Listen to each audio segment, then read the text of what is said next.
আমার ছেলেকে আমার কাছে দাও। আমি তো এখনো ভালোভাবে দেখতে পারিনি। আমার এবার মাথায় প্রচন্ড রাগ উঠে গেল। কি বললে? তোমার ছেলে মানে? এটা শুধু আমার ছেলে, এর বাবাও আমি, মাও আমি, মনে থাকে যেন। আর কোনো অমানুষের বাচ্চা তোমার ছেলে হয় কিভাবে? তুমি একদম ওকে স্পর্শ করবে না। আমার ছেলেকে আমি দেখে রাখবো। তাই বলে আমি রিমিকে কিছু বলতে না দিয়ে বাইরে চলে আসলাম। রিমি কিছু বলতে চাইছিল, কিন্তু আমি তার আগে চলে এসেছি। অবশ্য রিমি আমার কথা শুনে কান্না শুরু করে দিয়েছিল। কাঁদুক, তাতে আমার কি? এর থেকে হাজার গুণ কষ্ট আমি পেয়েছি। পুরো 1 বছর আমার কষ্ট তিলে তিলে আমাকে শেষ করে দিয়েছে। তারপর বাইরে এসে সবকিছু ঠিকঠাক করে নিলাম। চট্টগ্রামের একটা টিকিট কাটলাম। তারপর আমার যা যা লাগে সবকিছু যাবতীয় জিনিস নিয়ে প্যাক করে নিলাম। আর 2টা চিঠি লিখলাম, একটা মায়ের জন্য আর একটা রিমির জন্য। আজ রাতেই আমি সবকিছু ছেড়ে আমার ছেলেকে নিয়ে এই শহর ছেড়ে চলে যাব। তারপর আমি দুপুরের পরে আবার হাসপাতালে গেলাম। গিয়ে দেখি রিমির পাশে আমার ছেলে চুপটি করে শুয়ে আছে। এতে আমার রাগটা আরো বেশি হয়ে গেল। আমি তাড়াতাড়ি গিয়ে রিমির পাশ থেকে আমার ছেলেটাকে তুলে নিলাম। ওই, তোকে না আমি মানা করেছি আমার ছেলেকে স্পর্শ করতে? তাও তুই কেন ধরেছিস? তুই কি ভুলে গেছিস আগের কথা? তুই কি বলে গালাগালি দিয়েছিলি আমার আর আমার ছেলেকে? তারপরও তুই কিভাবে ওকে কোলে নিস? হ্যাঁ, প্লিজ আনাব, আমাকে ক্ষমা করে দাও। আমি আমার ভুল বুঝতে পেরেছি। একটা মা হওয়া যে কতটা আনন্দ আমি জানতাম না। প্লিজ আমার ছেলের কাছ থেকে আমাকে দূরে সরিয়ে দিও না। তুমি যা বলবে আমি সব শুনবো, তবু আমার ছেলেকে আমার কাছে ফিরিয়ে দাও। কেন সেদিন মনে ছিল না যেদিন আমার ছেলেকে আর আমাকে জানোয়ার, রাস্তার কুকুর, অমানুষ বলে গালাগালি দিয়েছিলি? তুই তো আমার ছেলেটাকে গালাগালি দিয়েছিস, কিন্তু তার বয়স মাত্র 2 মাস, তার তখন জন্ম হয়নি। তখন তুই গালাগালি দিয়েছিস। কোনো মা তার নবজাতক ছেলেকে এভাবে গালাগালি দিতে পারে না। তাই এর প্রতি তোর কোনো অধিকার নেই, মনে থাকে যেন। তাই বলে আমি ছেলেকে নিয়ে বাইরে একটা চেয়ারে বসে পড়লাম। আর এদিকে রিমি অঝোর ধারায় কান্না করতে থাকলো। তারপর বিকাল হতেই দেখি মা বাবা চলে আসলো হাসপাতালে। আমাকে ছেলে নিয়ে এভাবে বাইরে বসে থাকতে রেখে বাবা আমার কাছে আসলো। কিরে, কি হয়ে আমার দুলাভাইকে নিয়ে বাইরে বসে আছিস কেন? ভিতরে গিয়ে বস। বাবা আমাকে ক্ষমা করবে, আমার ছেলেকে আমি দেখতে পারবো। মা বা রিমি আমার ছেলের উপর কোনো অধিকার না দেখালে খুশি হব। দেখ বাবা, এতদিন যা হয়েছে সব ভুলে যা, আবার নতুন করে শুরু কর তোরা। আর তাছাড়া এখন তোরা 2জন না 3জন। বাবা তুমি কি ভুলে যেতে বলছো? আমার জীবনের সবচেয়ে খারাপ কষ্টকর 1 বছর ভুলে যাব? কোনোদিন সম্ভব না বাবা। এতদিন আমাকে যেমন অবহেলা করে এসেছে, তেমনই আমি চাই না আমার ছেলেটা সব সময় আমার মতো অবহেলা নিয়ে বড় হোক। বাবা তুমি আমার আর আমার ছেলের নিয়ে কোনো চিন্তা করতে হবে না, তুমি শুধু মায়ের শরীরের দিকে খেয়াল রাখবে। তাই বলে আমি আমার ছেলেকে নার্সের কাছে দিয়ে বাইরে চলে আসলাম। তারপর সারাদিন বাইরে কাটিয়ে দিলাম। আমার চট্টগ্রামের বাস রাত 11:30 বেজে। তারপর সোজা হাসপাতালে চলে গেলাম। গিয়ে দেখি রিমি ঘুমিয়ে আছে, আর তার হাতের পাশে আমার বাবুটা ঘুমিয়ে আছে। আমি বাবুটাকে কোলে নিয়ে তারপর সেখানে একটা চিঠি রেখে আমার ছেলেকে নিয়ে সোজা বাস স্ট্যান্ডে চলে আসলাম। আর আমার মায়ের জন্য যে চিঠি, সেটা মা কাল সকালে পেয়ে যাবে। তারপর আমি ব্যাগপত্র নিয়ে বাসে উঠে পড়লাম, আর মোবাইলের সিমটা খুলে ভেঙে বাইরে ফেলে দিলাম। আজ সবাইকে ছেড়ে অনেক দূরে চলে যাচ্ছি, হয়তো কোনোদিন আর ফিরে আসা হবে না আমার প্রিয় শহর যশোরে। খুব কষ্ট হবে মা বাবাকে ছেড়ে, কিন্তু কি করব, আমার মা আমার সাথে 1 বছর কথা বলেনি, শুধু অবহেলা পেয়েছি। আর রিমিকে তো আমি ভালোবাসতাম। আমি চেয়েছিলাম সবকিছু ভুলে আবার নতুন করে রিমির সাথে সংসার শুরু করব, কিন্তু রিমি আমার নবজাতক বাচ্চাকে অবহেলা করছে। তার তো কোনো দোষ ছিল না। তাই আমি আর চাই না অবহেলা নিয়ে বেঁচে থাকতে। তাই অচেনা শহরে চলে আসলাম নতুন করে জীবন শুরু করতে। পরের দিন সকালে রিমি ঘুম থেকে উঠে দেখে তার ছেলে নেই, আর সেখানে একটা চিঠি রাখা আছে। এদিকে সকালে আহনাফের মায়ের কাছে একটা চিঠি পৌঁছায় দিল একটা অচেনা ছেলে। আহনাফের মা চিঠি পড়তে লাগলো। মা, তুমি যখন আমার চিঠিটা পাবে তখন হয়তো আমি তোমাদের থেকে অনেক দূরে চলে এসেছি, নতুন করে জীবন শুরু করতে।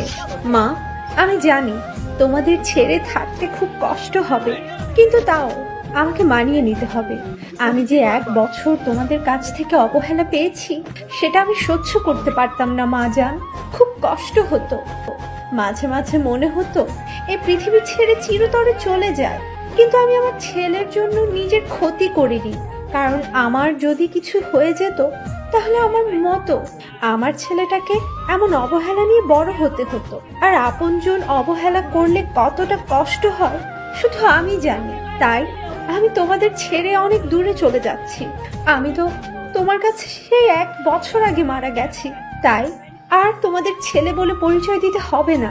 আর আমার এই পাপী নোংরা চেহারা তোমাকে আর দেখতে হবে না। তাই আমি আমার ছেলেকে নিয়ে অনেক দূরে চলে যাচ্ছি মা, যেখানে কোনো অবহেলা নেই। যদি কোনোদিন ভুল করে থাকি তাহলে ক্ষমা করে দিও মা। ইতি, তোমার অবহেলার পাও।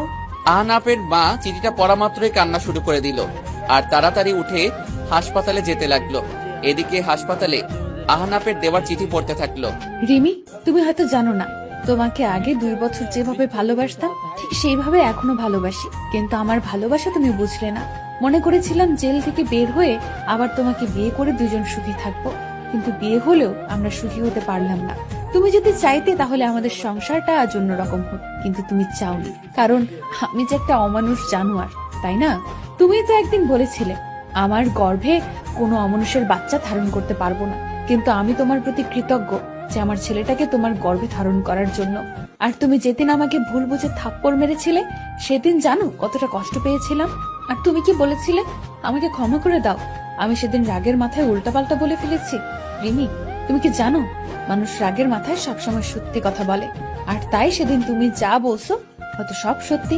আর আমি তোমার জীবন নষ্ট করেছিলাম, আর সেই জীবন থেকে আমি চিরদিনের জন্য আমার ছেলেকে নিয়ে চলে যাচ্ছি। তুমি তো একদিন বলেছিলে তোর মতো পাপীর চেহারা আমি দেখতে চাই না, তাই আমি তোমার কথা রাখার জন্য চলে যাচ্ছি। আর আমার ছেলেকে আর কোনোদিন অমানুষ বলে গালাগালি করো না। তুমি পারলে যতদিন গালাগালি করো আমাকে করো।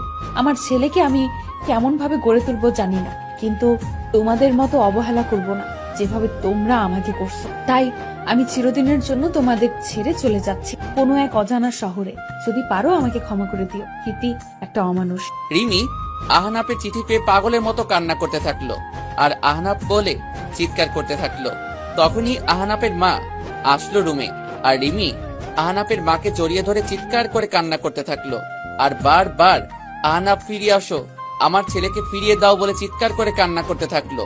আর এদিকে আহনাফ তার ছোট ছেলেকে নিয়ে এক অচেনা শহরে চলে আসলো। কাউকে চিনে না, কোথায় থাকবে আহনাফ নিজেই জানে না। পরের দিন আমি আমার ছেলেকে নিয়ে একটা চায়ের দোকানে বসে আছি। আমি হালকা নাস্তা করে আমার ছেলের জন্য দুধ কিনে তাকে কষ্ট করে খাওয়ালাম। অনেক হয়েছে, এবার আমার ছেলের একটা নাম রাখতে হবে। তাই আমার ছেলের নাম আব্দুল্লাহ আল সামি রাখলাম, কিন্তু আমি তাকে সামি বলেই ডাকবো। আপনারাও ডাকতে পারেন সামি বলে। তারপর দোকানে আর কিছুক্ষণ বসে থাকার পরে হঠাৎ করে দোকানদার বলল, কি ব্যাপার, আপনি এতটুকু বাচ্চা নিয়ে এভাবে ঘুরে বেড়াচ্ছেন কেন? আর বাচ্চার মা কোথায়? আসলে আমি এই শহরে নতুন, তাই কাউকে চিনি না, আর থাকার একটা জায়গাও নেই, আর বাচ্চার মা নেই, আমি তার মা বাবা। তারপর দোকানদার কি যেন ভেবে বলল, আপনি চাইলে আমার বাড়ির পাশের একটা ছোট বাড়ি আছে, আপনাদের দুজনের থাকার জন্য বেশ ভালো জায়গা। আমি দোকানদারের কথা শুনে বেশ খুশি হলাম। আমি আর কিছু না ভেবে তার কথায় রাজি হয়ে গেলাম। তারপর তিনি আমাকে বাসাটা দেখিয়ে দিয়ে চলে গেল আর বলল, আমার বাড়িটা পাশেই, আমি আমার মেয়েকে বলে যাচ্ছি আপনার যা যা লাগবে সবকিছু যেন সে দেখে নেয়, আর কোনো সমস্যা হলে আমার মেয়েকে বলবেন।